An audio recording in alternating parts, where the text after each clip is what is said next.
长了手，就是要往对方靠拢。你没看错，苏贞昌和侯友宜拍肩搭背，手握了又握。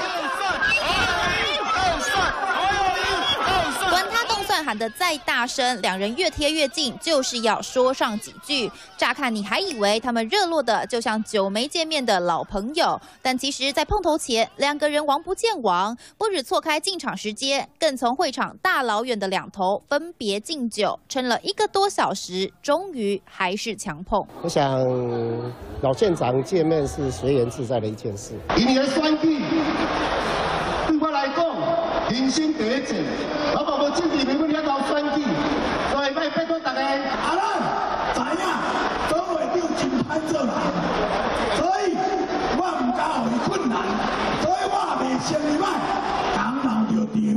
苏贞昌话中似乎暗讽侯友宜，对手碰面，老县长可是不能丢脸。出席这场云林同乡会活动，摆出大阵仗，绿营民代一字排开，气势做足。所有的议员候选人、立委统统到场，我们大团结，大家要一起来扛这一场年底的选战。选举口号喊得震天响，苏贞昌、侯友宜双方阵营各自护驾，同乡会瞬间成了蓝绿造势的大拼场。三立新闻黄大芳、詹安清，新北市报道。